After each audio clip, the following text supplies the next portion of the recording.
Welcome to the iRacing Indy 500. This is Paul Coleman alongside Matt Kingsbury, attempting to broadcast to you the second attempt here at the iRacing Indy 500.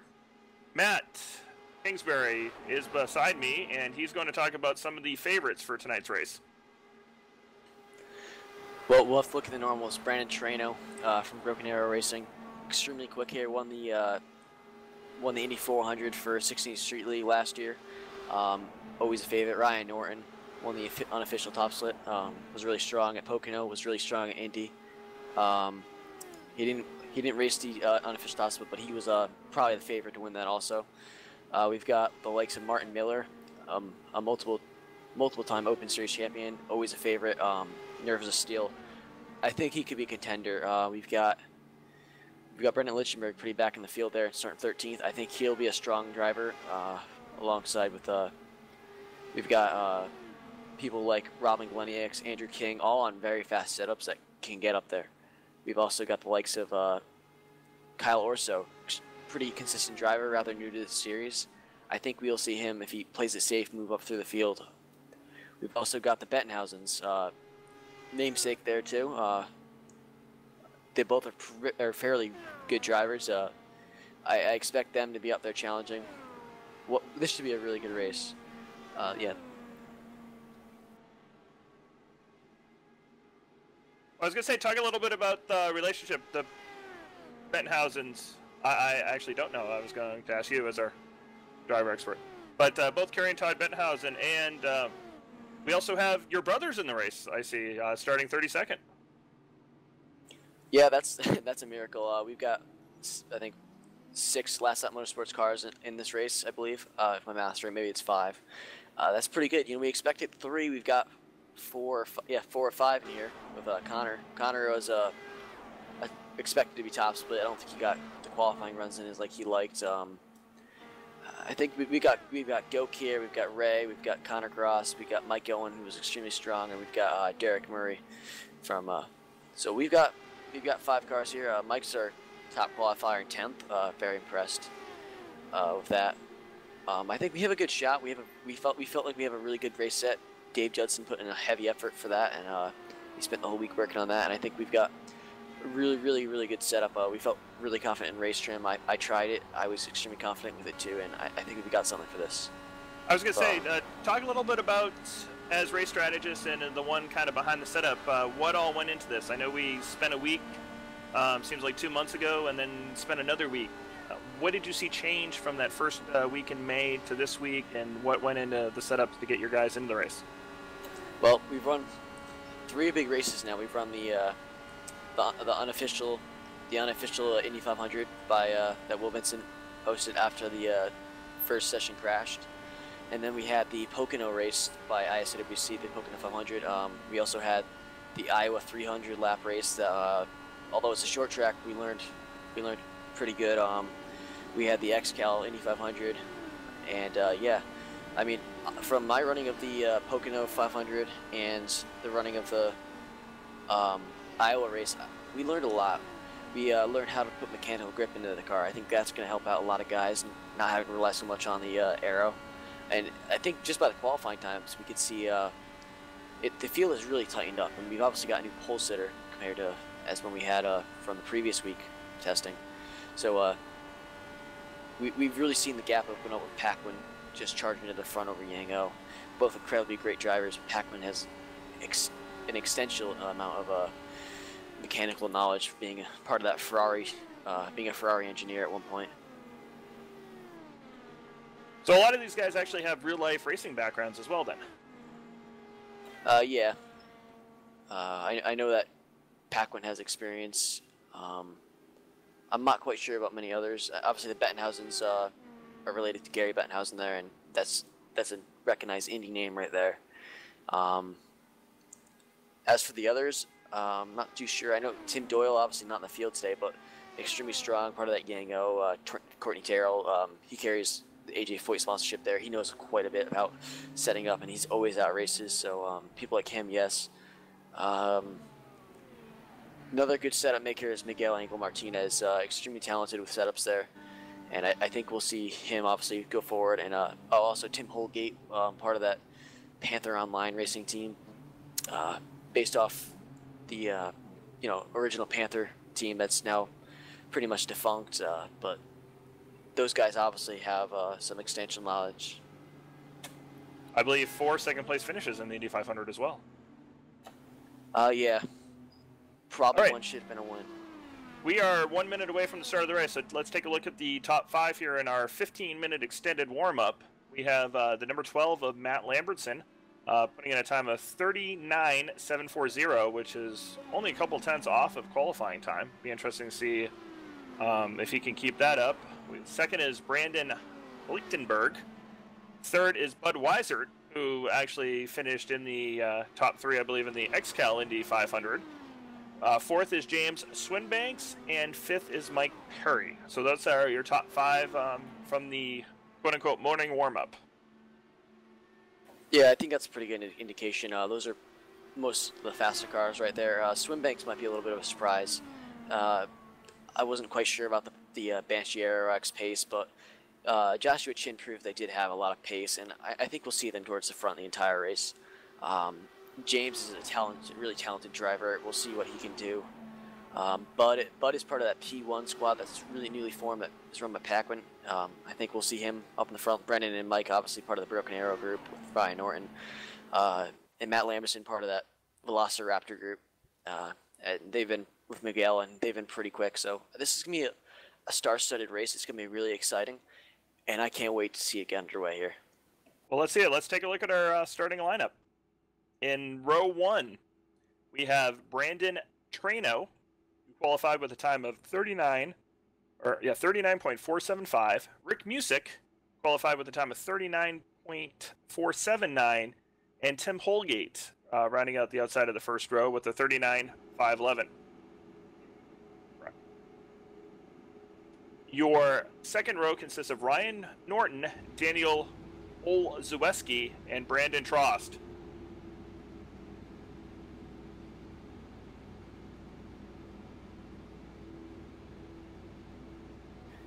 All right, we've got Martin Miller and Miguel Angel Martinez making up the next row, and Bud Weisert, Mike Owen taking up, and Matt Lamberson following closely behind in 9th, 10th, and 11th.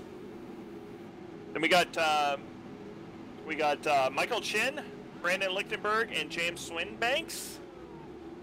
And then we have the 2 Bettenhausen starting right next to each other there, a family affair, so to say. 17th and 18th is Matt Pawalski and Derek Murray. 19th and 20th, we have Mike Perry and Jonathan Goki. Andrew King and Robin Gleniak's teammates start in 21st and 22nd, followed by Dano Brookins and Connor Cross, 23rd, 24th. Adam Dock rounds out the top 25 from Team Velociraptor there, alongside Bradley Walters, someone that I'm not too familiar with, but clearly has substantial pace. Randy Krosnow, P27, and Michael Cozy Jr., position number 28. And then rounding out our field, we got in the second to last row, we got Kyle Orso and Andre Castro. And then our final row, shotgun on the field, is Richard Holiday and our famed announcer's brother, Ray Kingsbury. All right. So we're down here on the backstretch. What do you think going in here as the anticipation is getting crazy? I think what we're going to see is, I'm hoping what we're going to see is intense racing, but I think we're going to see a lot of calm racing getting in line here. We might see Tim Holgate go to the front, but I think he's experienced enough that he knows that you got to stay calm here. I think the guys in the back, Ray Kingsbury, Richard Holiday, I know those two are in communication. I think we won't see those two charge forward too much. Connor Cross, I think he'll stay calm. He's a fairly safe driver. Hopefully he just doesn't change the wing too much on the rear there. He likes doing that, and he gets it loose. But Goke, fairly experienced. King, Gleniaks, Brookins, Doc, Krosnow, extremely experienced drivers. I think we'll see patience in this field. We have so much experience here. We also have so much speed here. We'll see what happens as we come to the green flag here. All right, and we got Brandon Traino coming out of turn 4 here, looking for the green flag to wave any second.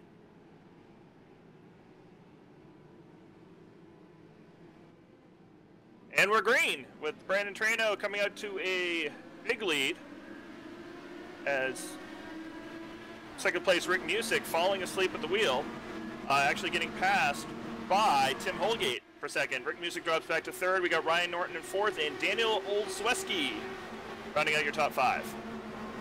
Yeah, Olszewski's all over the backside of Brandon Trost is all over the backside of Olszewski there. I think he's one of the he's an experienced driver, but he's quite young, and I think we could see some aggression out of him. He's followed by Miguel, his teammate Miguel Angel Martinez, and Mike Owen rounds out the top 10. All right, we actually got a battle here between Lichtenberg and Swainbanks back here for 13th, 14th. They're side by side, but first lap complete. We're all clean and green. We got Brandon Trano, Rick Music, Tim Holgate, Ryan Norton, and Ryan Norton actually just passing Rick Music for third as we cross the timing line. Rick Music in fourth and Daniel Olszewski hanging fifth. We got a big pass here for sixth. Miguel Angel Martinez passing Brandon Trost coming out of two. Trost actually got around Olszewski there, and Miguel's looking like peeked down on him there. But Martin Miller lost quite a bit of spots there in the start. You know, that's an experience right there of him not being too aggressive and knowing what to do. Mike Owen from Australia hanging in tough there in eighth. I don't think we'll see too many moves right now out of him. Michael Chin, a fairly common name around the 16th Street League, running really well, P10 here. Strong run for him. I think he has a good head on his shoulder. We'll see what happens here. All right. We got Jonathan Goki making a move here for 19th over Kerry Benthausen, using the slipstream to get up there. And our first yellow is out. Yeah, it looks like it involved Ray Kingsbury.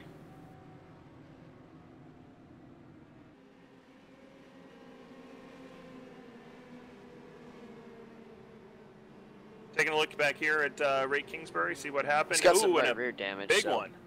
We'll see what happened here. It looked like someone trying to make a pass into one. Andre Castro just flat out dumped to Randy Crossnow, it looked like. It looks like the machine of Bradley Walters. Bradley Walters got just dumped by Castro, just that aggressive driver, and Crossnow got caught up and it flipped, and it looks like Kingsbury might have caught the rear end of it, or maybe it was just lag. We'll take a look here.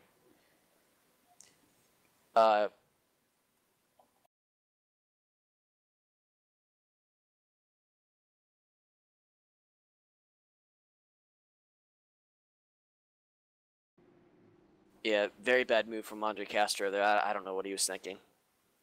But he's been known to make these rash dive bomb attempts before, and that was just not one time to take it. It's lap 3 of the 500-mile race. That's not a move you should be making. So overall, we look like we got four cars with damage, 5. One of the favorites, Rick Music, looks like he was involved as well. Actually, sorry, no, that was Randy Crossnow ended up barrel rolling. Ray Kingsbury might have got a piece of it. I don't think there's any damage, really. I could see some damage, but he should be okay, I think. It looks like we'll see if it buffs out. It might just be netcode. But Holiday made it through, but unfortunately Kingsbury and Crossnow got caught up, and Kingsbury should be able to carry on, but Crossnow flipped and is out, and Bradley Walters was just got his left rear tangled by Castro and just spun around and crashed too. He's out also. Hearing from the pits, the 4 with significant damage are the 31 of Bradley Walters, the 30 of Kyle Orso, the 2 of Andre Castro, and the 15 of Randy Crossnow have experienced significant damage from this accident. Yeah, Orso looks like he's got caught up in that too. He might be okay, but looks like right now he's lagging, so I'm not sure. But he's got wing damage. He might be okay. I'm not too sure. If it's no mechanical, he'll be okay. But it looks like he's turning to the right, which means he's pretty much done for. Talk a little bit about this while we're under yellow here. Talk about a little bit about the Indy cars for those who are kind of watching the Indy cars for the first time versus, say, that race to Gen 6 or some of the stock cars, how it's a little more difficult to recover from an accident like this. Yeah, and with just a little bit touch of the wall here, a little bit touch of another car, you can... Any damage in these cars is really going to hurt you, unless the only thing you can damage in this car is the front wing. That's mostly repairable. If you damage anything other than that, it's probably going to take you out of contention for the race. There's just no way you can carry on, really, up to speed with these cars fine-tuning. You might be able to carry on at A speed, but if it's mechanical suspension damage, you're most likely going to be out of the race. Right, and it looks like Bradley Walters, Arthur Castro, and Randy Crosno have all taken their cars to Gasoline Alley. Kyle Orso is making some attempts for repair and is taking his car back out on track.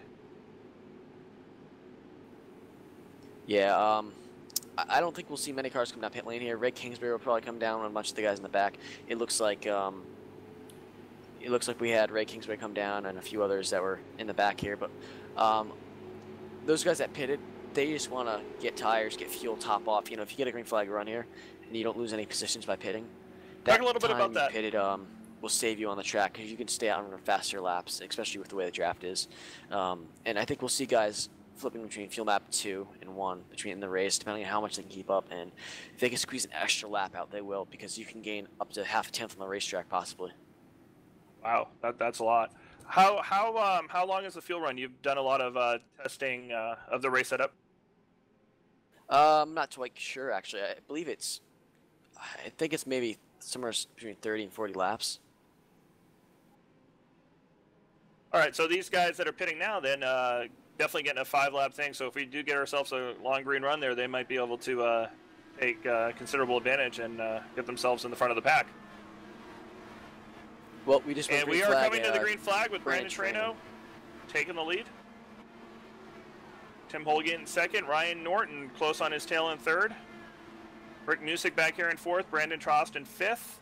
And then a battle for sixth between Daniel Lewinsky, say that 10 times quick, and Miguel Angel Martinez. Trying to pass him low to take sixth, which he successfully does in turn number 3. Budweiser just got passed by Matt Lamberson for P. Looks like P10 as Lamberson made the move down into 3. Got the slingshot all the way down the backstretch. Good move. Cleanly done and executed. Looks like back here a little bit in the field, we got between 13 and 14, Todd Badenhausen and Brandon Lichtenberg having a good battle. Brandon looks like he's going to use the slipstream here to get by the number 29 and Todd Badenhausen. Matt Paluski of Velociraptor Racing just passed for P14 on Todd Badenhausen. And he almost opening up for Mike Perry there too, as Perry looked for turn 2. Another clean execution. Both drivers gave room, and it looks like Paluski's going again on Brendan Lichtenberg for P13. He completes the pass into turn 3. As the action continues here, we got Brandon in front, Tim Holgate second, Ryan Norton in third. Matt, talk a little bit about the slipstream. You see a lot of drivers who are able to take advantage of that draft and make passes look easy on the front straightaway. How big of a deal is that? The draft is huge. We tested this in practice. You could be running the qualify spool, and you can keep up with someone if you're running the race spool. That's how strong the draft is. And you could probably pull alongside him. And as we got another caution on the racetrack, it looks like it is a big crash as multiple cars are flipping. Todd Badenhausen. I saw a blue card. Mike Perry. It looks like maybe Robin Gleniaks. Goke might have been involved. Yeah, Perry was down below. It looks like Badenhausen and trying to make a pass in the short shoe, which I wouldn't normally advise, but he didn't have really the position. He was barely alongside of him. Badenhausen was turning down already, and left nowheres for Gleniaks to go. And Gleniaks flips. Goke makes it through. Owen makes it through. 3-car wreck, it looks like. As everyone else looks like they managed to dodge it. Definitely going to end the day for Todd Badenhausen running the old Menard throwback paint scheme there. Yeah, all 3 of those cars will be out of the race. There's no repairing that. Mike Perry, another strong car. Robin Gleniaks, another strong car who's being patient. And Todd Badenhausen, another also really strong car. I expected to see more patience out of Todd Badenhausen. I'm surprised he made that pass on lap 8. I guess guys are just forgetting this is a 500-mile race again. And we'll see what happens, but I think it'll cool down once these guys get out of the race. Right, yeah, it appears drivers having some heated words there for Mike Perry.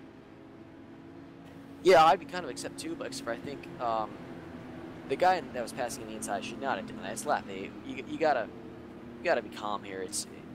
You're not gonna win races by doing that. I've made my fair share of mistakes by forcing stuff on people, and you always just need to chill out and think about stuff before you make the move. Really, the only spot you should make in a pass is 1 and 3. At this rate in the race. If the other guy was off pace, I can understand, but he wasn't significantly off pace. Looks like also another driver that we did not mention in this wreck was the 16 of Rob Ungalinks, I believe is his name, in the Pure Michigan car, was also tied up in that. He got into Mike Perry's mess and bounced off the turn 2 wall. Looks like his race may be done. Yeah, Rob is done. And Glenniax just got into that in his No Bueno Broken Arrow car, and just there was nowhere for him to go. The whole track was blocked. I mean, there was somewhere he could have gone, yes, but at that rate, that's like a tenth of a second reaction, and I'm surprised I'm really surprised that Perry didn't wash up the track sooner. I think Rob is just extremely unlucky there, and was looking really strong, and just bad luck. Anyways, we've got pit stops. Kingsbury back down to try to repair damage, I believe. Michael Cosi Jr. is down.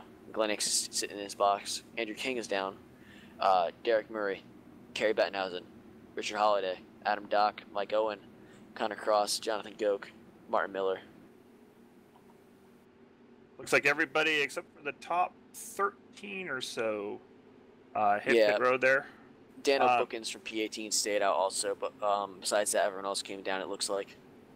Actually had an opportunity to talk with Michael Cosi Jr. in the one car who was running turn 23rd before the race, and that's actually part of his strategy. He actually mentioned that he was going to come into pit road pretty much any time it was open for about the first 3/4 of the race, not really planning on playing it aggressive or anything and hanging back, and so far it seems to be a pretty smart move with accidents that are happening mid-pack.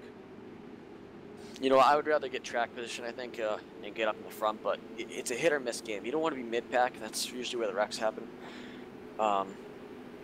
You just got to be smart. If you're in the back, you don't want to be racing hard. You want to take it easy and wait for other wrecks to pick up spots. So that's what you got to remember. You got to remember it's a long race, 500 miles. It's not a fixed here race where it's no pit stops. So you're going to have multiple pit stops. You're going to have multiple chances to make passes in pit lane. A fuel run here, you could pick up 5 positions on a fuel run just because you nail your pit stop, or just because you save enough fuel to run an extra lap. So we'll see. The best drivers like Martin Miller can really hit their pit stop. Brandon Trano, Ryan Norton, those guys are really good at getting into pit lane. So I think if those guys can excel at that, guys like Brandon Trost, who's really aggressive getting into pit lane, but can sometimes make mistakes, I think we'll see a shuffle in order. That's good. We got Andrew King, by the way, just to give you an update. Andrew King and Kyle Orso have brought their cars back on track 3 laps down. Granted, they'll probably be under a lot of power, but with the way that these wrecks are happening fast and furious, they might be able to make up some significant track position. I'm not quite sure what happened to Andrew King. I don't recall him getting in a wreck. Maybe he lost connection or something. I'm going to take a look and investigate that, but I don't recall what happened to him. The only thing I could think of maybe is he broke a wing and came down pit lane, but that wouldn't make much sense. All right, as we look like we're a lap or so from going back green, we've still got Brandon Trano, who's led us the whole race. Tim Holgate in second, Ryan Norton third, Rick Music fourth, and Brandon Trost rounding out your top 5. 6th is Miguel Angel Martinez. 7th is Daniel Olszewski. 8th is Matt Lamberton. 9th is Michael Chin. 10th is Bud Weisert. 11th, James Swinbanks. 12th is Matt Pawlowski, and 13th is Brandon Lichtenberg. And those are the drivers that have stayed out. Concentrate on car number 14, Dano Brookins. He is the first car who made a pit stop and is 8 laps to go on fuel. So if we do have a long green flag run, he is in the catbird seat. Yeah, very much so. Anyone on the lead lap right now, I'd say P23 and up, because I don't know how much damage Ray has. I can check on that, but if Ray isn't badly damaged, I think he'll be okay. But I really think the top 23s, anyone up in the top 23 still has a chance, as long as you're not damaged.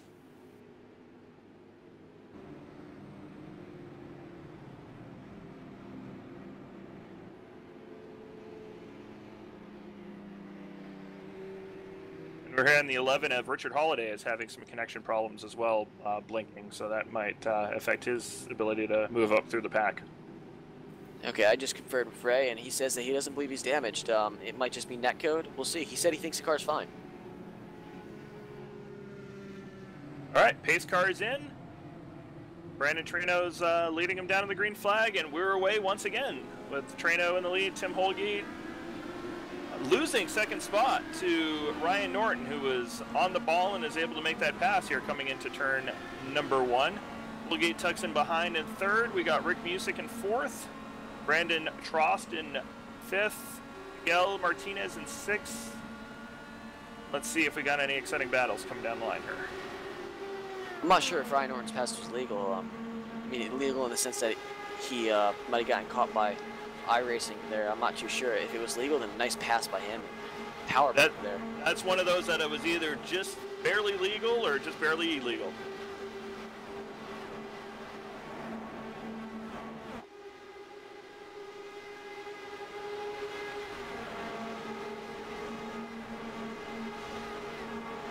Yeah, if that move was legal, excellent move by Ryan Norton. Very impressive. That's top three here.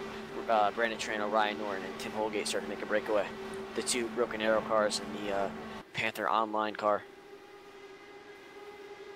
Looks like drivers are getting a little smart here, keeping things single file. We got Brandon Trost kind of getting into Rick Music's slipstream here, seeing maybe he might be able to pull a move here coming out of 4 on the front stretch. See if that happens. I think Trost will probably pop if he's faster than he thinks he can run. At times significantly better than Wreck Music. Right, he decides to stay behind there for now and not force the issue, which is probably a good thing, although he's got Miguel Angel Martinez directly on his tail, so he can't lay off too much. Zlewski nearly got in the wall there F2. The car number 26 looks like he got a little low into 2 and just hit the bump and suffered some aero understeer. Got it slowed down nice and avoided the wall there in that P1 machine, but he did Matt lose a spot to Matt Lambert's in there. P8 or P7. So yeah, Rick Music is being followed by 3 Velociraptor cars, so I don't think they're going to be too worried about passing each other. Brandon Trost, Miguel Angel Martinez, and Matt Lambertson all from that Velociraptor stable. Yeah, tell me one thing about team. You mentioned a bunch of these different race teams. Talk a little bit about how team strategy plays out through a race here. You know, team strategy. It's either it comes down to driver preference really, but you'll have probably 1 or 2 guys at least running numbers, making sure that you can make it on fuel. As we have a pass here for P number 10, Michael Chin getting passed by Matt Paluski in that another Velociraptor car there, as he makes the move into 3, makes a stick. Chin gets the curb there, nearly hits the wall. Good save. Oh, sorry, that was Budweiser. Michael Chin Budweiser there. Then the 24 car went from P9 to P11. Yeah, Chin had made the pass on Weiser earlier. Right. No, you had mentioned that there's 3 Velocity Motorsports cars running, nose to tail there, and talk about that, knowing that you have your teammates around you, how that strategy sort of plays out, knowing that you're in communication, how that affects a race as opposed to, say, maybe somebody riding solo. Well, 1, you can call out when someone makes a really bad move and causes a wreck, so you can avoid the wreck easier. 2, you can trust that they're not going to make a move. You can communicate and say, hey, you're faster, why don't you go ahead, or I hit the wall barely back there, so I'm going to drop back so I don't wreck you guys if it gets loose. Another one is, fuel call. You can say, I'm going to pit in this lap, and you pit the next one. Not to interrupt, we have Holgate looking to make a move down in turn 1 there, but decided to think better of it, and he stays in 3rd. Yeah, Paluski also made a move on Chin there for P9, so put Matt Paluski up to P9, lap 17. I don't think Brandon Trost is going to wait a long round much more. I think if Zlewski and Paluski catch up, I think we'll see Trost, Lamberton, and Miguel Angel Martinez, and I'll go by Rick Music here if he keeps the pace down. Looks like Mark Miller just passed Hanno Brookings for 15th, and Connor Cross is going to try to sneak in to also grab that position there as Dano is fighting it appears to be a loose race car right about now. Yeah, Dano needs to check that weight check, or maybe bring it down a bit, or maybe change some arb, whatever he needs to do. But if you can bring that weight jacker down just a little bit, as looks like maybe someone else is going to make a pass here. Maybe it was Adam Dock. Yes, he just makes better of it. But if he's starting on the loose car, he needs to go down negative on weight checker because it's gonna raise that it's gonna raise the rear of the car up a little bit and help make the car tighter, I believe, which will also slow it down in a straight line. It looks like there's a whole host of cars waiting to get by Dano right now. Doc Owen is in line. Yeah, Mike will be smart here. I don't expect to see him make many moves. Derek Murray also in that line. Derek was really smart during the unofficial race. I spotted for him, and we got him up the 7th before I think he crashed. He just got bad aero understeer, and you know, I could see it happening before he hit the wall, but you know, by the time I saw it, it's too late. You gotta be able to react before you even enter the corner, really. As you look, also Kerry Benthausen and Richard Holiday are also close intact there. Dano Brookings has lost close to a half a second already from when Carter and Martin passed him, so he certainly is holding up that line. Now the gap is 0.8 of a second, so he certainly is holding up essentially the better half of the field that's there. So these guys are going to want to try to get by and get aggressive about getting by. Yeah, Ozlowski just also got passed by Paluski, so those and as we said that, Brandon Trost around Rick Music. Like I said, I didn't think he was going to wait much longer, as we've got all the other 3 Velociraptor cars besides Adam Dock up there. Chin getting popped on by John Goke here as we go down to turn 1. John Goke easily going to complete the pass.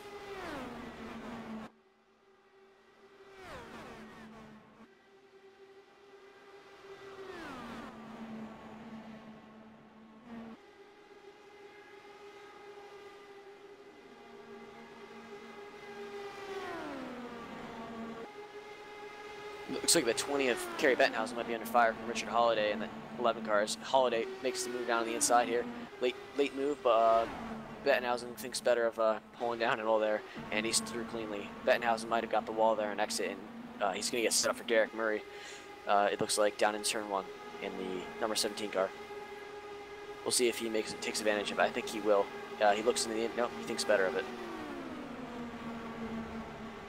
Probably a smart move there from the Scottish man of Derek in that 17 car. I think you want to be smart here, and that's a good sign to see someone like that backing out of a move.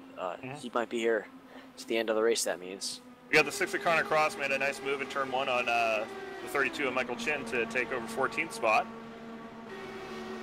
Yeah, it looks like those P1 cars are starting to struggle a bit. Our last lap motorsports cars look like they're doing pretty good, staying strong. They're moving forward, which is a great sign, and we're keeping pace with, more importantly, the Broken Arrow guys, who I thought were going to be the strongest cars all weekend. And checking in the back of the field, it looks like 2 of the drivers who were involved in some sort of incidents, Andrew King and Kyle Orso, are still with us, running 3 and 4 laps down, respectively.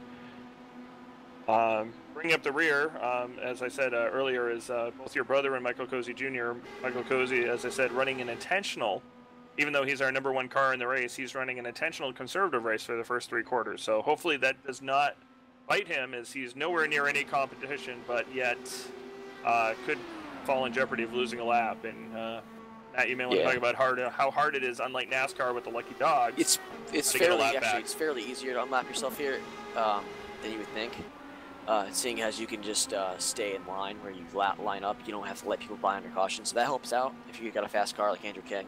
But it still sucks. You gotta pass more cars. But it looks like Ray Kingsbury is definitely off the pace.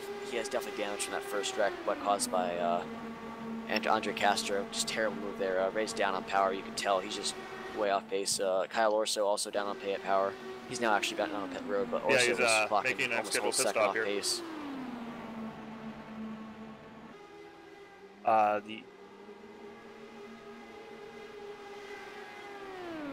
We've got a huge line here from James Swinbank and then Daniel Bookins in the number 14 car to Mike Owen in the 21, all the way to Richard Holiday here. And then Derek Murray looks like he's finally got around Kerry Bettenhausen in the 22. So good move there as they keep marching forward. Positions here really don't matter. Just if you keep moving forward and have a strong car and make it to the end, I think we'll be good, as we're edging probably on pit stops in a few, maybe 5 or 10 laps here, depending on the tanks. Well, let's review here. We're at lap 25 out of 200, so we're 1/8 of the way through the race. We got the leader, who's led from the green flag, is Brandon Traino. Second place, who's right on his tail but looks content to stay in second, is Ryan Norton, and third is Tim Holgate. Those 3 guys seem to check out and been the class of the field so far. Yeah, those are 2 really strong Broken Arrow cars up there. Tim Holgate obviously really strong, but here come Matt Lamberson. He just passed Brandon Trost a few laps ago, it looks like. And he's running P4 now. Their teammates, those Velociraptor cars, looking extremely strong with Miguel Angel Martinez, Matt Paluski, and then Rick Music obviously right behind him. So they're doing really good. It looks like Goke got around Swinbank there for P10, so that's the highest lap of that motorsports car. And I think the only broken arrow, sorry, not broken arrow, the Arrow X/Banshee car right there in P11. So those two doing fairly good jobs pretty early in this race. I think Goke might have something for the guys up in front if he can get there, get a caution. He's running the same pace, it looks like, as most of the cars ahead of him. And just to update you on the back of the field, Ray Kingsbury actually radioed into his crew that he says that he's still got problems and wants them to take a look at that. And Posey Jr. has actually passed Ray for 23rd spot. So it looks like your brother's night's getting just a little bit longer here.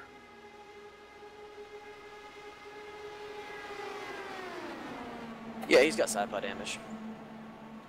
And side pod, and I think it's, and it's kind of like the rear tire housing protector as Goke gets passed by James Swinbank and shoots back under in turn 2. It looks like Goke does not want to be behind James Swinbank. That's a good race. They're still drag racing down the backstretch side by side here.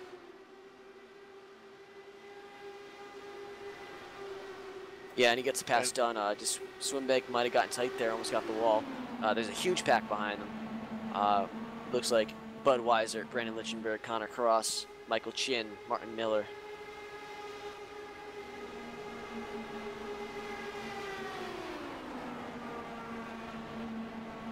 And checking back in with Dano Brookings, he dropped back to 18th, still holding up just a couple people. Richard Holiday looks like he's the next one in line to take a pass on him, and Adam Dog. But Dano Brookings may need to make a couple of adjustments.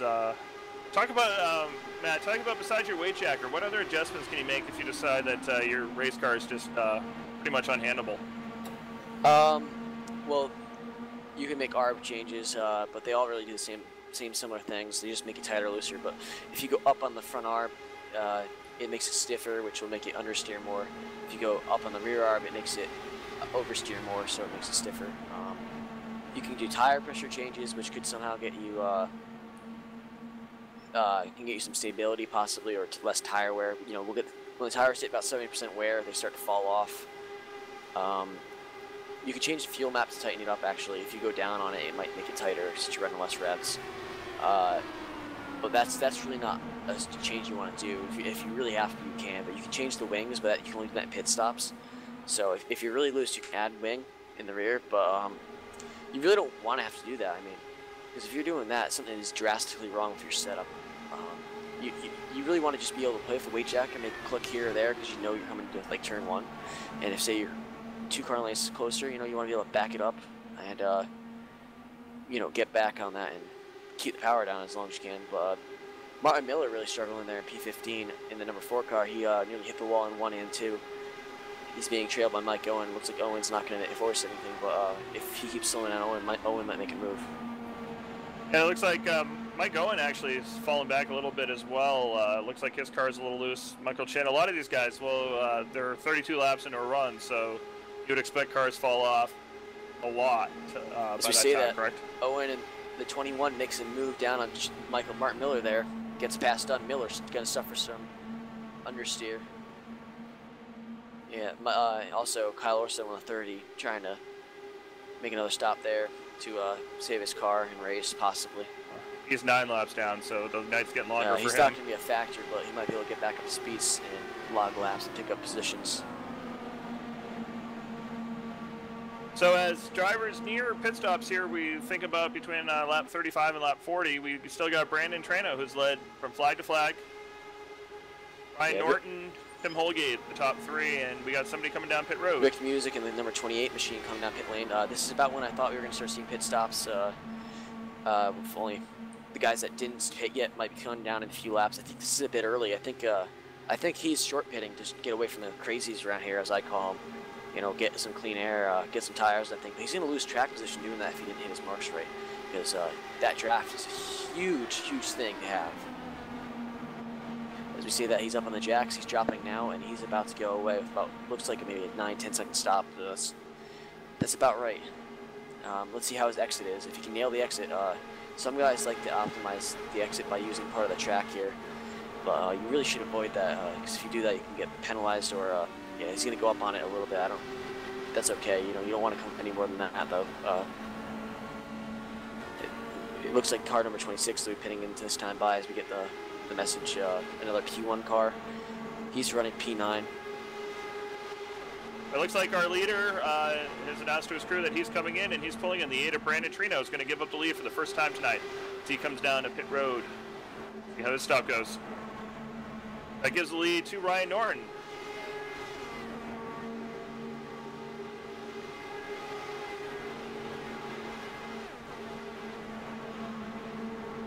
Brandon Trost is pitting in the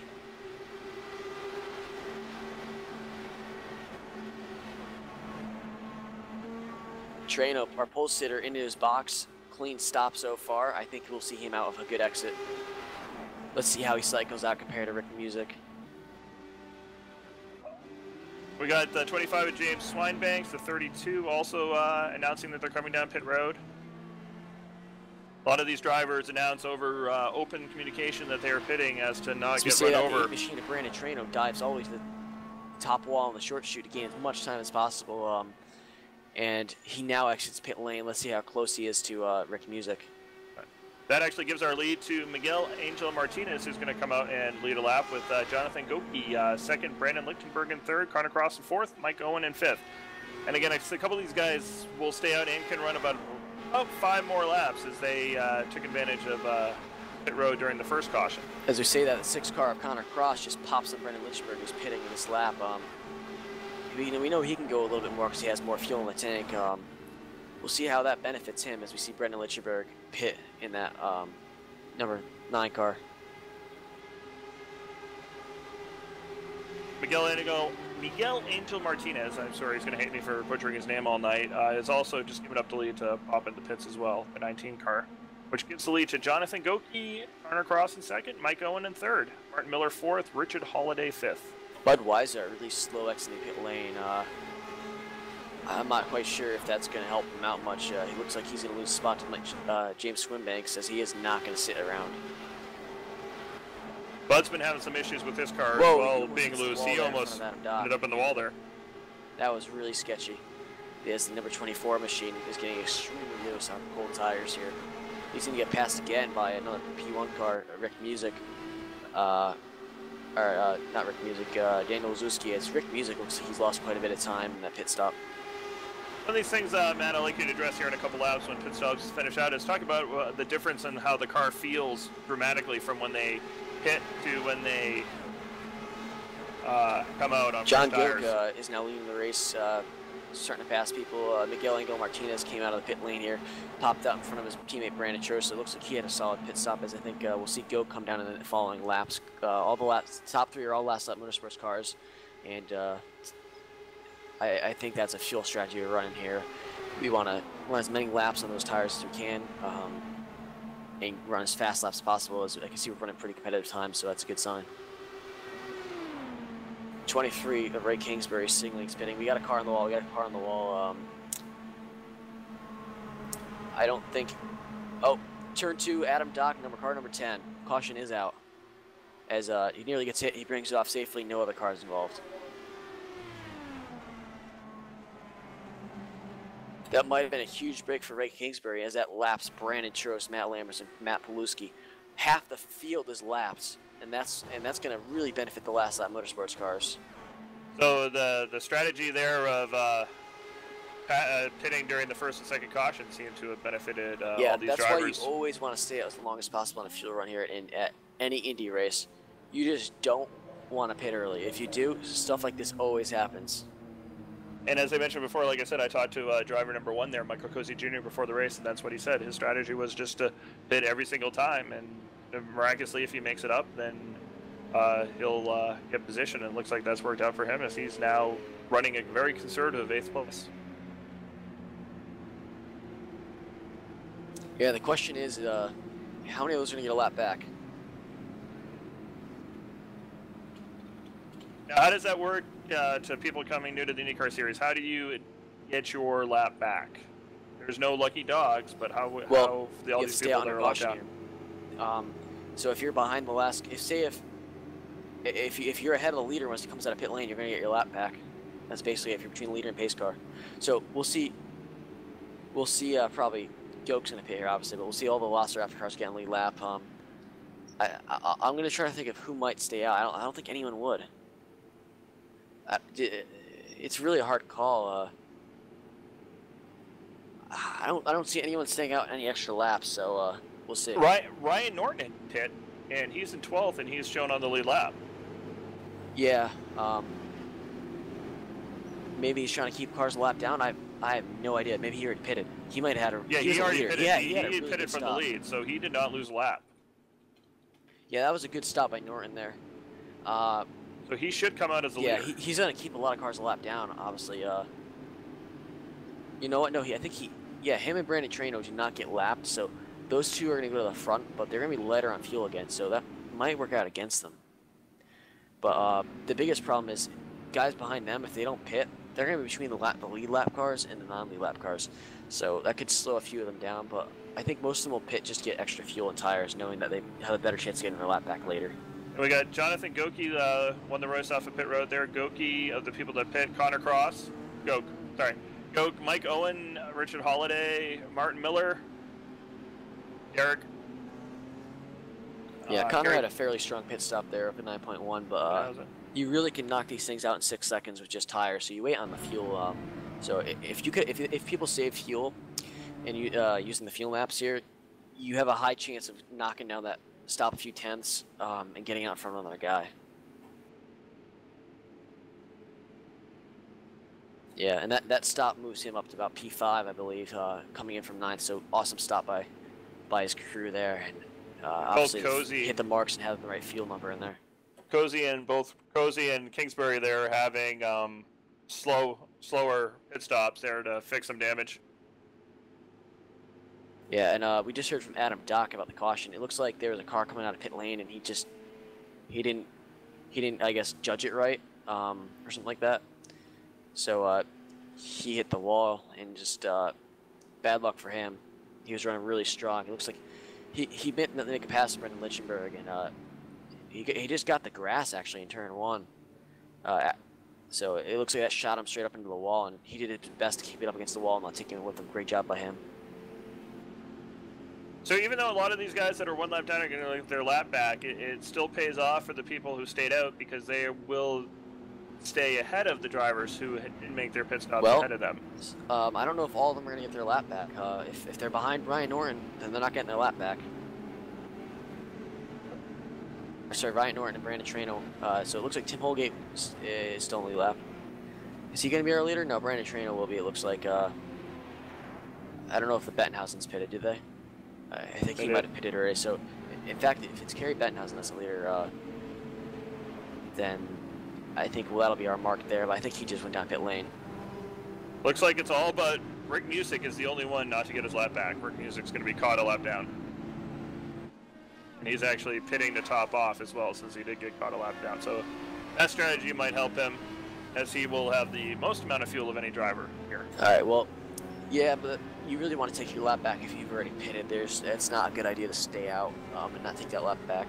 But if he can get it back, obviously pit and get as much fuel as possible. We've got Brandon Traino in first place, where he's been here all night. It looks like Tim Holgate nailed the pit stop, got around Ryan Norton. And then John Gilk, Connor Cross, and Mike Owen, those 3 last lap motorsports cars, running P4, P5, and P6, followed by Richard Holiday, who they're also strategizing with in P11. Banshee X's and Aero X's team member Martin Miller is now their is running P8. Last lap motorsports' Derek Murray is running 17th. P1's Kerry Bettenhausen in 10th. Michael Cozy running in the 11th place, Red Kingsbury 12th, Miguel Angel Martinez 13th, followed by his Velociraptor Racing teammates. Those guys are going to look strong. I think they just got caught out by pit stops there. We'll see them charge.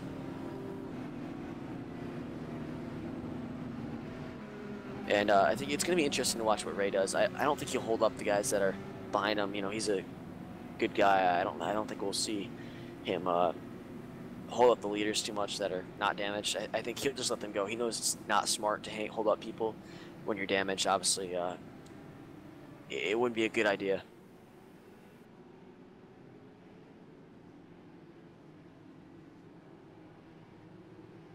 Okay, we got the pace car in. Waiting for the green flag to come out. And Brandon Traino is on the gas.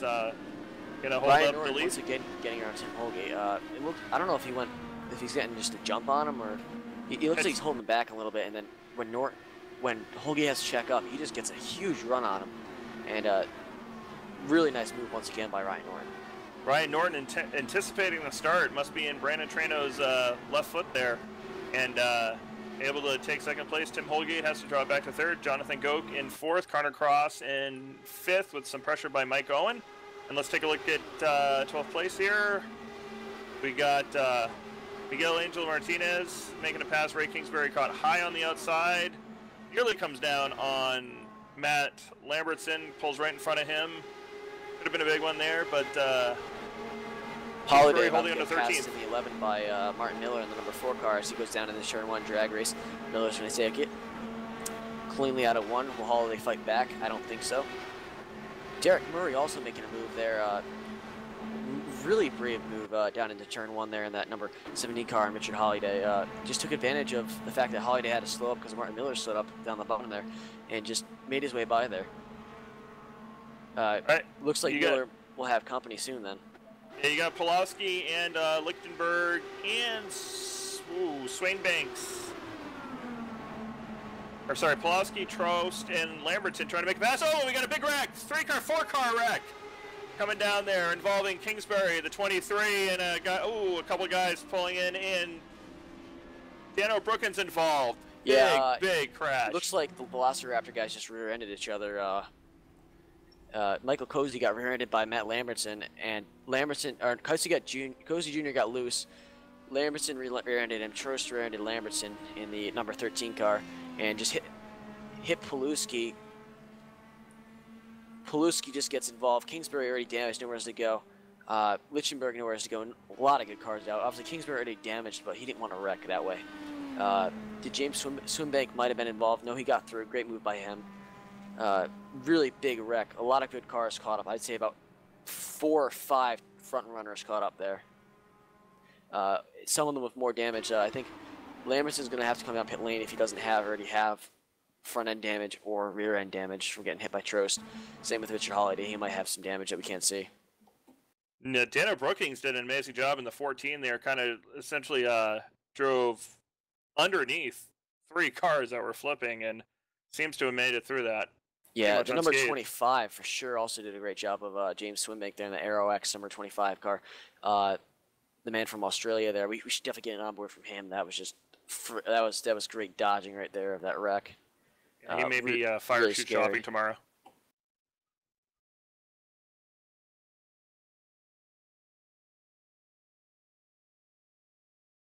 Yeah, unfortunate for all the Velociraptor guys there, but just Richard Cozy getting loose there in the 1 car, and nothing he could do if he gets loose and gets rear-ended. Great save by him.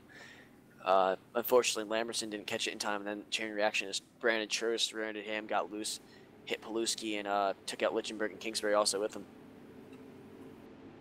Lichtenberg flipping from the main straightaway to pit road, to the pits, and then back onto pit road. Terrible break there for Lichtenberg as well. Yeah, I believe he probably just all F4'd to get that thing to stop flipping. But that really reduces the field there. We're going to be down a few cars. And it looks like Budweiser was involved as well there on the 24. Trying to miss the accident, hit the brakes and caught the inside of pit road and then the outside, and his suspension is toast as both his tires were flipped off. So that actually ends Budweiser tonight.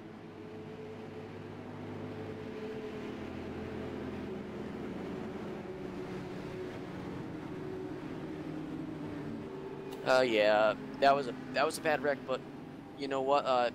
Stuff happens, and I think they'll all, that was a clean run though. That was just a freak accident once again. A slight mistake. Unfortunately, caught out some guys that shouldn't have been in that wreck.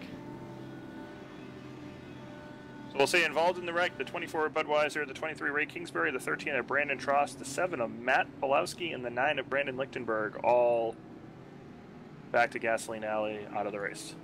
Yeah, and then we might have a few more cars. The 1 car, and obviously the 12 car might have some damage. Brandon Trost should be out too, I believe. He was involved in that. He should have side pod damage. I don't think he'll be able to carry on. Yeah, he's actually in gasoline alley. He's done for the night. Yeah, we'll see here. I mean, that was a huge chunk of the field. Cozy might have some damage from that. I'm not too sure. He looks pretty good on my end, but that was a scary wreck for sure.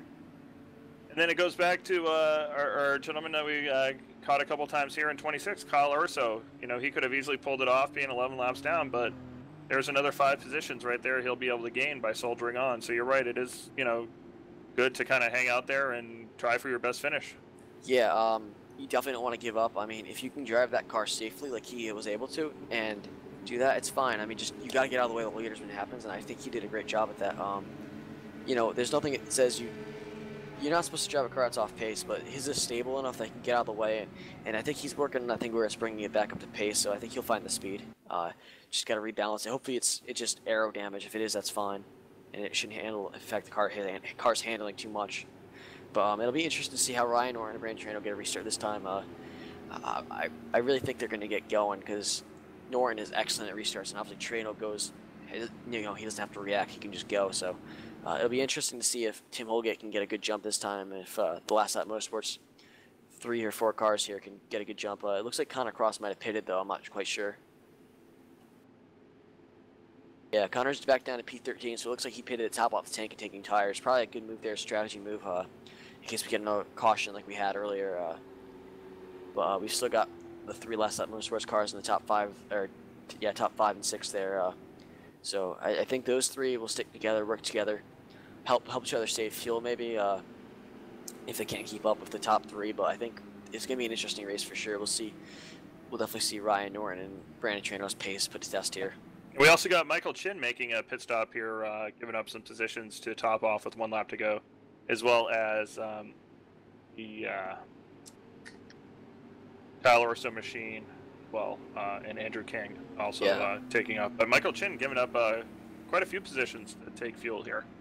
Yeah, Cross is actually down to P9, so I think he was running this out in either 6th or 5th, so he's only lost max 4 or 5 spots.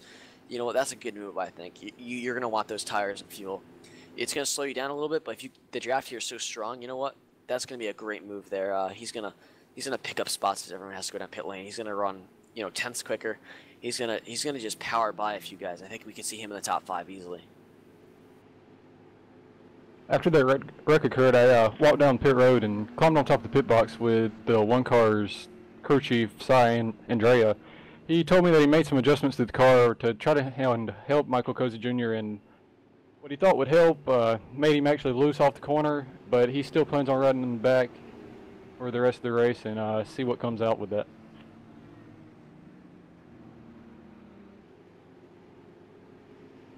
Well, let's welcome in our pit reporter there. You just heard from our pit reporter, Houston Hammer, who's got his radio issues fixed and is going to be walking down pit road covering the rest of the race for us. Good to have you, Houston. Yeah, I was trying to run mine and car got tied off of 1, pancaked the wall, and I was done. Yeah, you gotta watch the aero push there. It's really strong in this car. As we're about to go green flag racing, as Brandon Trano brings field down to green flag. He's going. Ryan Norton with a decent start, not as good as usual. Holgate with a much better restart this time, as it looks like everyone got about equal start through the field. Derek Murray, probably the closest car to the car ahead of him. Yeah, surprise there, Norton. Normally doing the, was kind of like the Ron Hornaday of restarts, but this time wasn't in tune as much with Brandon Trano's right foot. Or maybe he just wanted to give Brandon Trano a break. Maybe they had some pre-race deal going on. But we got Kerry Benthausen here looking to make a move on Derek Murray. And Miguel Angel Martinez looking to follow his draft and try to get 2 for 1 there as Derek Murray falls back to 8th place. Connor Cross looks like he's going to try to squeeze in there as well.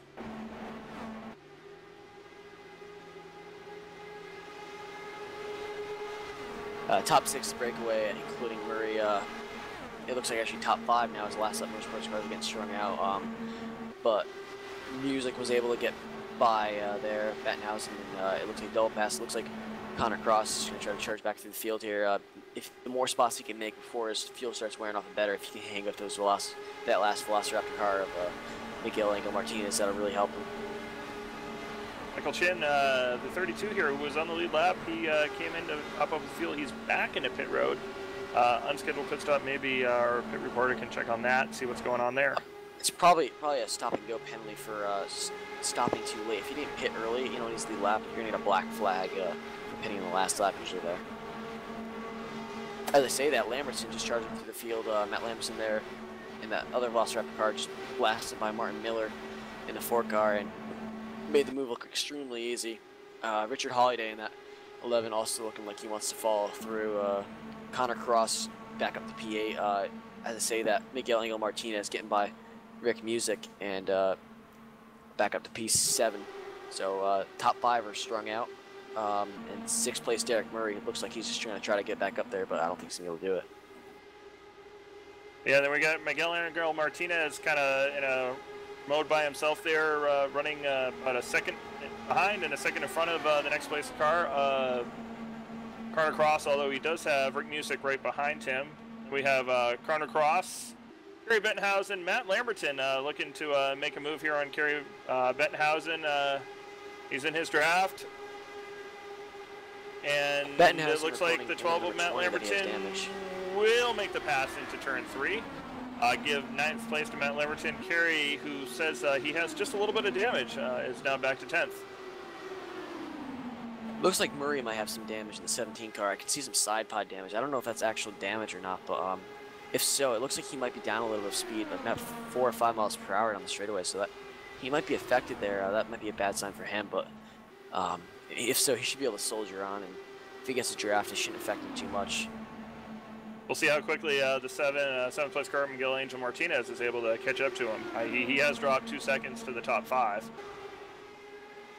Yeah, as I say that, Derek has just confirmed that he can get the wall, so that's unfortunate, but I think he'll still be able to fly a decent finish, and the handling's still there.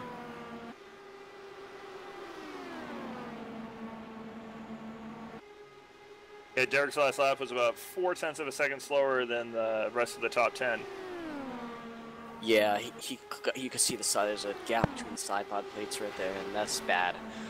He might actually blow up if the cooling got affected at all, so that we might want to watch him.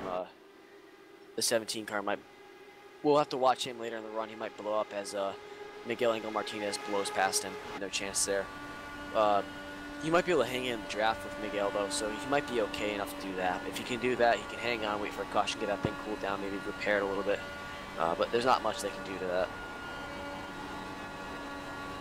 Yeah, it looks, as you mentioned that, he is able to get right in Miguel Angel Martinez's slipstream there, and we'll look at the lap times as they cross the line, and yeah, he's proved a couple tenths by being able to follow Miguel there, so he might be okay, you're right. Yeah, I think he might be able to at least hang on, finish at least 1 lap down. I think he'll be fine on that. But I'm looking at Connor Cross right now in the number 6 car, and he's able to hit 237 miles per hour down the front stretch. That is extremely quick. That is really quick. I'm even seeing 235 down the back stretch here. That's how strong the draft is. In qualifying trim, we weren't even getting to that. And we're running Q boost, but we're also having a bit of a netcode issue here with the number 28 car for music, as he's starting to lag it out a bit. Hopefully it isn't too serious to continue on.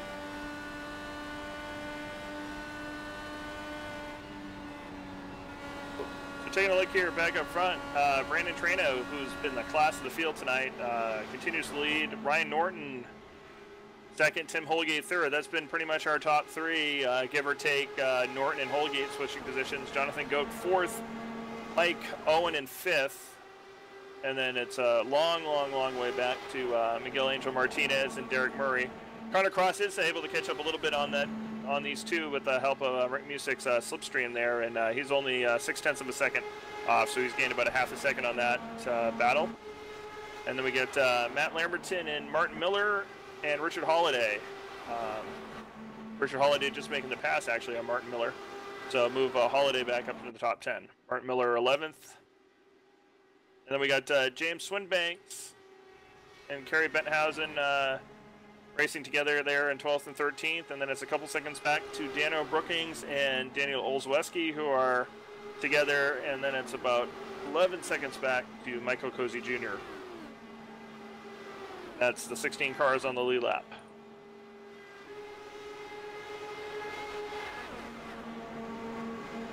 And then the rest of the cars still in the field. We got Rick Music in 17th, who's 1 lap down, and like I said, is helping pull Connor Cross to the front. We got Michael Chin, who had to serve that black flag. Unfortunately, tried to use some strategy to pit for some fuel, entered a closed pit, and went from top 10 to now 2 laps down in 18th. Andrew King, 19, 3 laps down. And then finally, Kyle Orso, who's actually back on pit road, is in 25th place. Everybody else battle out of the for race. the top 5 here, starting to heat up a little bit.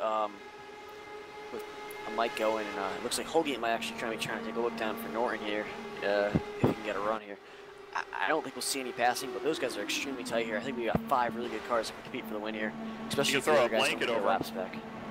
Yeah, you really could throw a blanket over him. Oh, his Goke nearly gets the wall out of 2 from that arrow push. So he'll be okay, though. Draft's so strong here. Owen trying to give him a little extra push down the backstretch there with the front of his car, pushing the air off into his. And to update you there, Connor Cross was able to get around Derek Murray for 7th with the help of Rick Music there. And Connor is now on Miguel Angel Martinez's rear wing to try to move himself up to 6th. Yeah, as we say that, Rick Music is gone. I think he's lost connection to the server as Derek Murray's going to try to hold on there. But as I say that, Connor Cross down to the bottom and Miguel Angel Martinez makes a pass in a turn 1. Oh, he gets loose. He's still spinning. He saves it. Good save by Connor Cross there. Derek Murray not going to force the issue, checks up. It looks like Cross will not lose much track position. Hopefully the tires are okay. They might be punished. He's going to have to run that thing tight for a little bit. But he didn't lose much track position. He still got the draft of Martinez, and I think he'll be able to carry on and make that pass later. Rick Music's actually still here. He just fell way back. He's actually running behind Martin Miller. A couple seconds behind that battle between Cross and Murray now. The 6 car is still getting loose in the rear, then it's just kicking out. He's got to try to figure a way to cool that thing out. Best way he could do that is stay in the draft here, lift early, get that thing cooled down. He's got to get that right rear cooled off. This car will punish you as he's still slipping and sliding. He's got to back it down.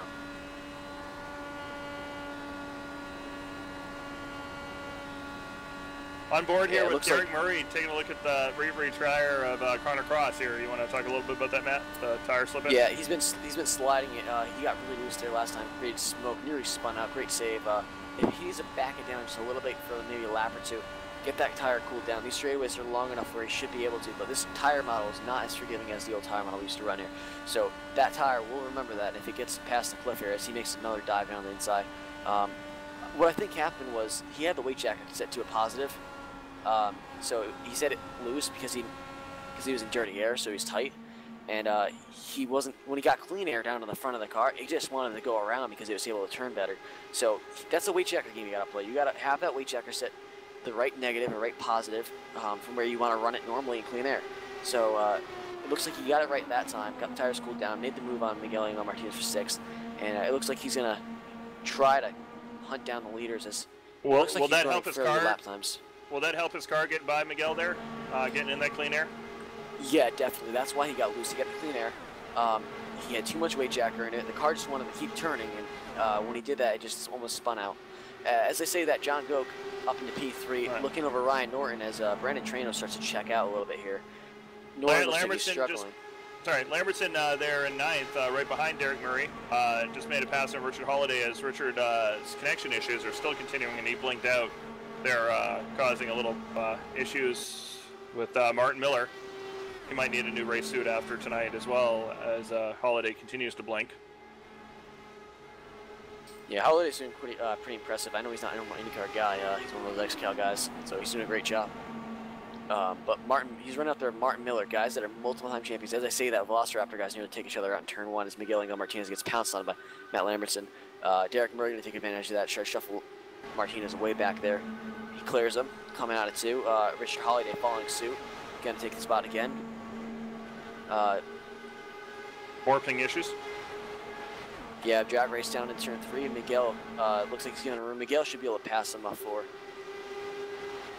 I'm getting word down here on pit road that the one car of Michael Koza Jr. just pit because he had hit the cliff. The tires fell off and he was unable to keep up with the race pace and had to bring it down pit road, make some adjustments, and get new rubbers on it. Yeah, if he didn't take tires his last pit stop, that would happen. You hit 7% of these things and they just fall right off. I can tell you that about Iowa. We had those tires really burned up. Once you hit 70%, you fell off about 2 tenths. Any more than that, and after that, you started to drop like 4 or 5 tenths. I was I had pretty good pace. I was able to run 18.1s, and I can tell you what, the rest of the field, my teammates were all running 18.9s. So that's just to give you an idea of an 18-second or 17-second lap times, how big the fall off is. So here at Indy, these corners are small, but it's so high speed. If you lose grip here, you're gonna hit the wall and you're gonna be out of the race. So you do not want to hit that cliff, or you're gonna be in the wall. As I say, that Connor Cross getting passed by Matt Lambertson. I think we'll see these two cooperate with each other, run whoever's fastest out in front, trying to make hay. Connor should just try to sit back there, save fuel. That's what I would do. Yeah, as we're only 66 laps in, so we're 1/6 of the way through the race, or 2/6 of the way through the race, or 1/3 of the way through the race. Still a long way to go.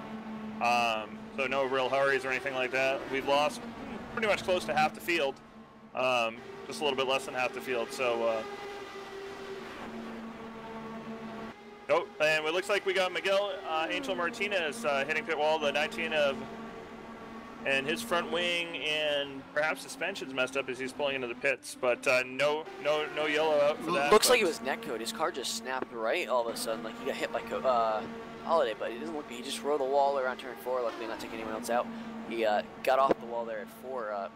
Traffic, rolled it, checked his mirror, and brought it down pit lane for no caution there. Great move by Miguel there, not to collect anyone else, and class act right there. I don't know what happened. He might have gotten loose, hit the wall, corrected. I don't think he did. He was having trouble there, but I think that was just more the fact he got passed. Yeah, it looked like Holiday got a little close to him, and it could have either been netcode or he could have been spooked there, but ran out of real estate nonetheless. And so Holiday's connection problems there continue, and might have been yeah, it looks like Holiday's got some damage now. Looks like he got the wall hard, that right rear.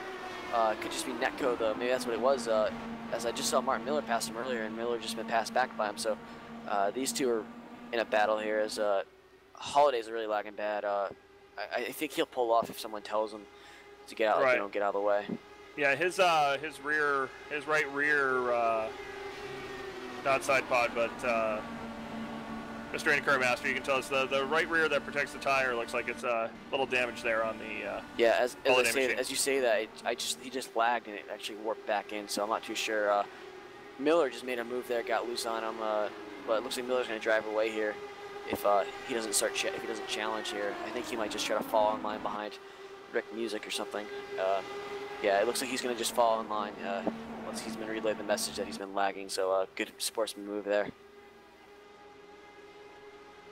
Yeah, the good news is there's about 2 seconds back to the next car, so Holiday can pull in line and just kind of ride. As I say that, the number 12 car, Matt Lambertson, extremely close to the wall, pushing it, trying to make the gap up here. But he's not running fast enough lap times to do it. The one car, Michael Cozy, looks like he's got in the wall in one. Brandon Trano has hit pit road. Our leader is dipped off and is on pit road, giving up the lead. The 8 car, Brandon Trano, making a green flag pit stop. Yeah, Michael Cozy is extremely well off the pace here. I'm not sure if he actually got the wall, if he just got really close and had a lift, but that's quite scary. But John Gokes to lead as he got around Ryan Norton for that last lap. Motorsports team there. Ryan Norton also brings it down pit lane this time by. The 3 of Ryan Norton. It'll be interesting to see because Ryan Norton and Trano are very good drivers. We see what the pit gap here is. Owen 21 tried to look around on Holgate there in turn 1, but Goke really pulling out a lead here as Holgate's really struggling with his tires. It looks like Holgate nearly getting the wall out of turn 2. Trano coming out right in front of the leaders here. He's going to get swallowed up, but this will be in his advantage. He'll be able to run really fast here, Trano, and use Goke's speed to probably clear Norton. So I think Ryan Norton might be on the back foot here as Owen finally clears Holgate. He's going to try to chase down his teammate John Goke to close that gap, nail his pit stop, and maybe make this 2 or 3 car race. 18 pulled off, so now we're down to just 2 cars up front with Matt Lambertson far behind in 3rd.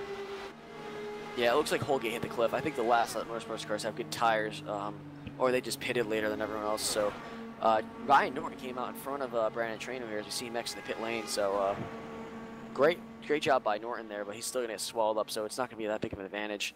But we'll see how the last lap motorsports guys in Holgate, how they hit the pit road. Whoever hits it best is going to obviously come out in front. But I like what the last lap motorsports guys are doing, running long here, running fast.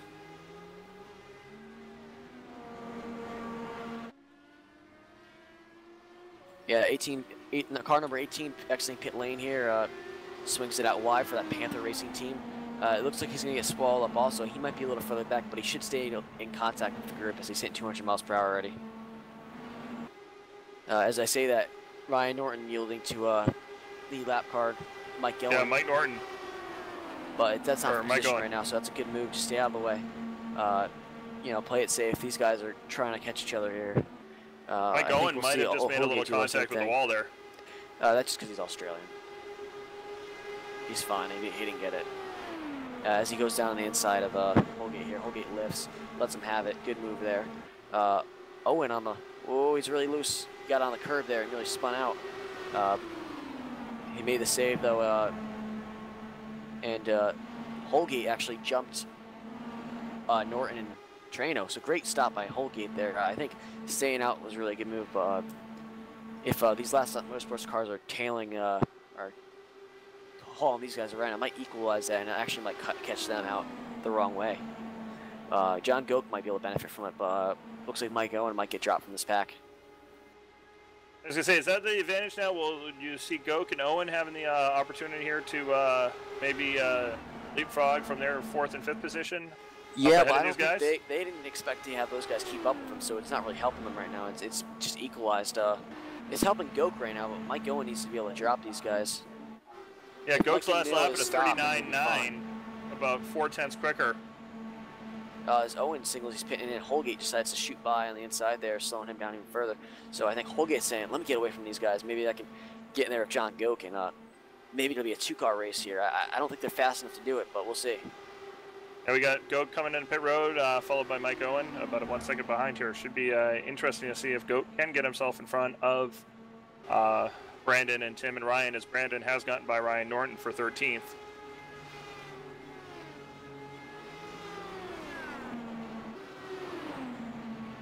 Derek Murray also down pit lane in that number 17 car. He's got damage, it looks like, still, so maybe they'll be able to work on that a bit, get him a little bit more speed, comfort, but I think he's doing a great job still in top 10 there. It looks like a 12-second stop for Goke. That's not going to do him very well. Yeah, he might have missed the box a little bit. If you just get placed wrong, it's not too good, but we'll see if it hurts him or not. I mean, if he can make up that time on exit, though, he'll be fine. And he swings it wide as well. Yeah, swings it really light. I mean, he's cleared Owen by a long shot, so I think he's come out in front. Great pit stop by John Goke there. Puts that car right to the point of the cars that have already pitted. Yeah, like I said, he ran a couple of really, really fast laps before coming in, running about 4 Mike tenths Owen's faster able to than hang that. on to Norton, it looks like, so Owen's going to be okay, it looks like, or just losing the draft. But power move by John Goke there. If he's fast enough to stay out in front, we could see a race-changing move here. And that advantage is going to continue to grow if he keeps being able to run that or save fuel. He's going to just be able to keep running fast laps. We got Matt Lambertson coming in, giving up the lead there to Connor Cross, so we'll take it and running by himself out now in front. Take a look here at the 12 Matt Lambertson. Depending how long his pit stop will take. Connor Cross coming down pit lane in that number 6 Last Lap Motorsports Still Era, followed by Martin Miller in that number 4 Banshee Broken Arrow, or Arrow X car. We'll see which Martin Miller, very good at pit stops. Connor Cross, pretty good at pit stops. It's gonna be interesting to see. As the 14 was pulling to his really box. diving in there. I don't think he's gonna get that slowed down in time. He does. Great. And also Richard Holiday in the 11 also taking a pit and taking out the yellow cone, as well as Daniel Olszewski is also pitting as well. Martin Miller nailed the pit stop too. So both those guys, great job. Goke saying he's gonna let Holgate go there for battle for the race lead in that number 18 cars. I think that's his strategy, is just to ride in line once he gets caught up. He's going to try to save more fuel and gap him more. That's a great move, I think. If you can keep doing that, then it's a smart move, because he's not running fast lap times right now. The more fuel he can save right now, the longer he can stretch this run out, especially over Mike Owen, who's having to push hard just to stay up there. Especially if this race continues to go green the rest of the way, that will definitely be a strategy. Connor Cross exiting pit lane just now. He's not going to be able to tag on along, but it looks like he'll beat Martin Miller out, Richard Cozy. He should be able to beat Lambertson out, so that might be a game for him also, but he's still going to be very close.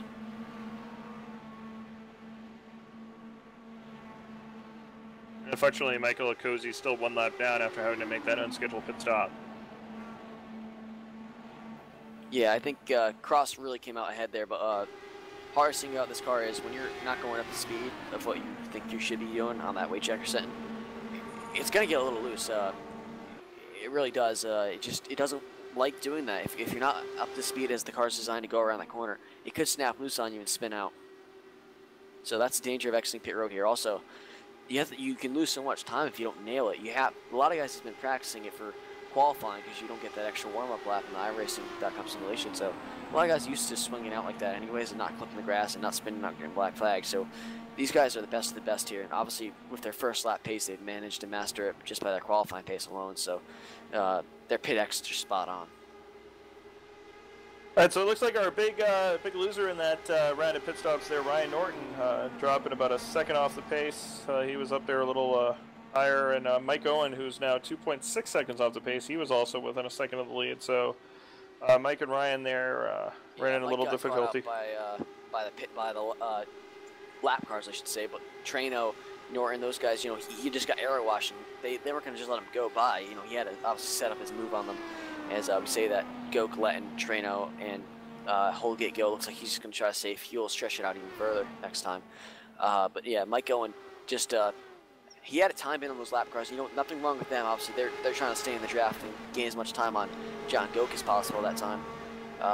But yeah, he just got caught out by the aero lag there, and the aero wash there, and he got loose, and yeah, he just lost time about 1 second. So most of that time was lost and before even entering pit lane, and then the rest just due to being disconnected from the draft.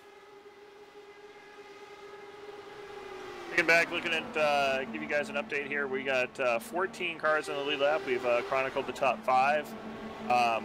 Connor Cross is running 6th, Martin Miller 7th, Matt Lermanson 8th, Derek Murray 9th, and they actually have a really nice battle going on between them as they're nose to tail. 10th is Richard Holiday, 11th is James Swinbanks, 12th, Dano Brookings, who appears to have gotten his car back from that loose condition where he was getting freight trained. Nice run for him moving up. Harry Benthausen right on his tail, however, 13th, and then far behind, 30 seconds back from the leader, is Daniel Zaweski, and that is the top 14.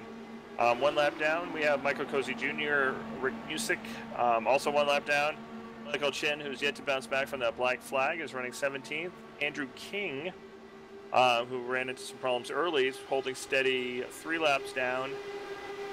And then finally, Miguel Angel Martinez is behind the wall in 19th. And finally, the last car on the track, 21 laps down, but still plugging. We got to give him credit for it, is Kyle Orsa, who's still out there and could have pulled it off in 31st, but... Yeah, high attrition right here in the with 12 cars already tired, and you know what? That's expected. This is a lot better than the unofficial 500-mile race. I think guys have learned, cleaned up. Obviously, we had the 2 really big wrecks caused by Andre Castro and then Brandon Jones, Matt Lermanson, and Cozy getting all together there on that second one. That was a more chain reaction thing. Nothing those guys could do running this tight out of 4.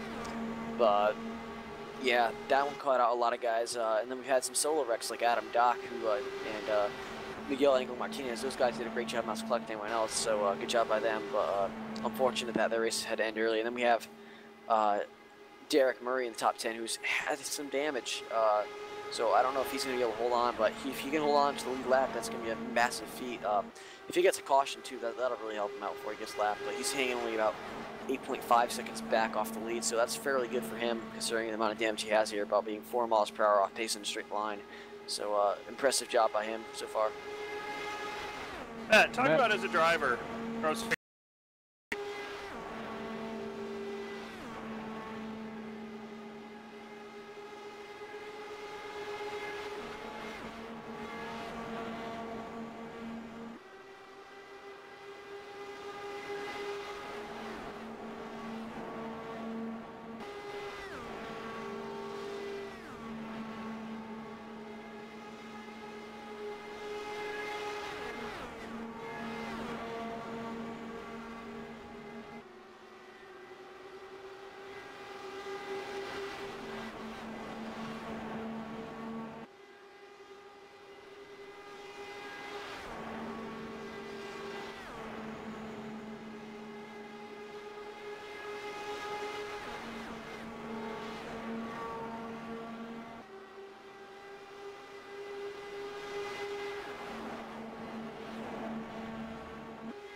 we are back. And we are back here. Sorry for those technical delays. We are back here at the top split of the iRacing's Friday night Indy 500. You have not missed much. Brandon Traino still continues to lead. Tim Holgate rides second. Ryan Norton third. Jonathan Goki fourth. Mike Owen in fifth. Matt, talk a little bit here about long runs.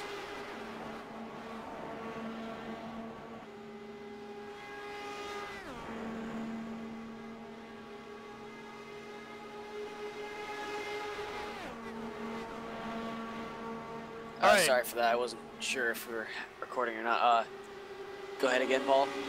Matt, tell us a little bit here. Like I said, things haven't changed. Long runs. Drivers really aren't used to necessarily having super long runs. How does it feel as a driver when you get into this long run thing? How do you keep yourself on the wheel? Not necessarily awake, but how do you keep yourself, not from losing control? Because 1 second lapse of thought and you're in the wall. How are you able to keep that up? You know what? You usually hit a rhythm. That's how I did it. I would get my win. I just hit a rhythm, and you learn it. You learn it, and you keep going. You figure out where the car's gonna turn. But at this track, I don't really feel like there's as much of a rhythm. It's a very technical track, and with that arrow wash being so drastic here, it's very hard to hit a rhythm. But you do hit a rhythm a little bit, and it helps out. You get into that run here. You practiced obviously, so you know what the heck the car's gonna do. Yeah, and it just flows.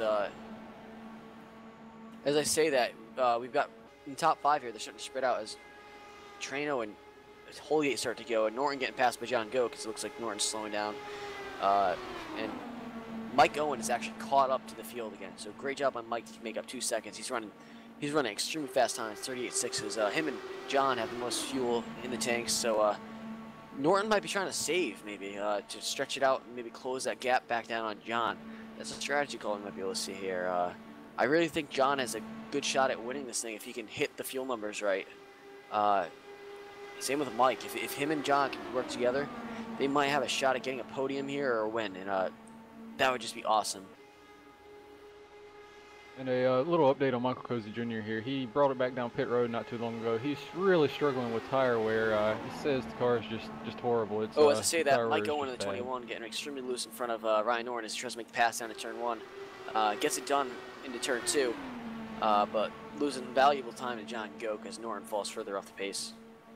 Houston, prior to our technical difficulties, you had posed a really good question here. Is also Mike Owen is... or Ryan Norton's making that pass back on Mike Owen. Houston, you had asked a really good question about some side pod damage there to Matt, but we lost our stream. Can you ask that again, please? Yeah, earlier the 14 car brought it down pit road and barely scraped the inside wall. I was just wondering how sensitive the side pods are on these cars, or the wheels on these cars. How sensitive are they, Matt? Well, on this new car, they're extremely sensitive. If you hit it wrong, you can knock the right rear toe out. Your race is pretty much done if you've done that. If you knock the camber or toe out on any of these tires, because you're going to burn that tire up and you're going to actually spin or you're going to lose right away. So we'll see how that affects them. If it's just the side pod, it's going to just slow them down. It might tighten them up a little bit if it's the right side. If it's the left side, it might get a little looser, but in general, those are manageable with weight jacker. You could still probably keep up like Derek Murray is doing for the most part in the draft.